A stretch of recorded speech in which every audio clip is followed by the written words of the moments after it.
সাভারের হেমায়েতপুরে ফুটপাত দখল করে চলছে চাঁদাবাজি। এ বিষয়ে বিস্তারিত জানাতে সরাসরি যুক্ত হচ্ছেন সহকর্মী দেওয়ান ইমন।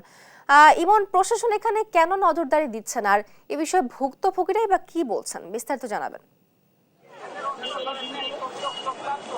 তো আমি এই মুহূর্তে রয়েছি সাভারের হেমায়েতপুর এলাকায়।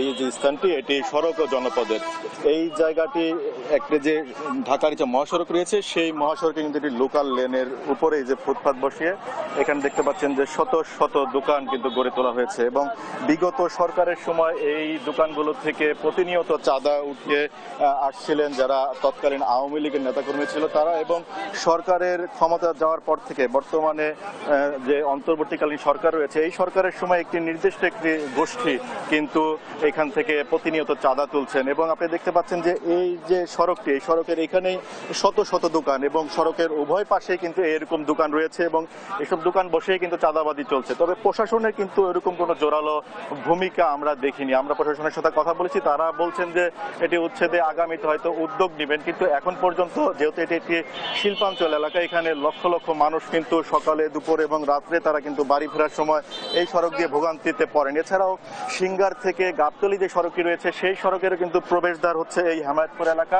সেখানেও যখন এই যে ফুটপাত বসিয়ে ফুটপাত গড়ে তোলার কারণে কিন্তু সেখানেও দুর্ভোগে পোহান এখানকার যারা যে সমস্ত পরিবহনগুলো রয়েছে, সেগুলো দীর্ঘক্ষণ তাদেরকে যানজটে পড়ে থাকতে হয়। এই এখানকার যে চাঁদাবাজির বিষয় নিয়ে বিভিন্ন সময় কিন্তু বিভিন্ন খবরের শিরোনাম হয়েছে, বিভিন্ন ছবি দিয়ে বিভিন্ন ব্যক্তির সংবাদও হয়েছে, তারপরেও কিন্তু প্রশাসনের পক্ষ থেকে কোনো ব্যবস্থা নেওয়া হয়নি, যার ফলে কিন্তু প্রতিনিয়তই এই যে শিল্পাঞ্চলের যে সাধারণ মানুষ আছে যারা এই ফুটপাত ব্যবহার করেন, তারা কিন্তু দুর্ভোগের শিকার হয়ে আসছেন। তোহা,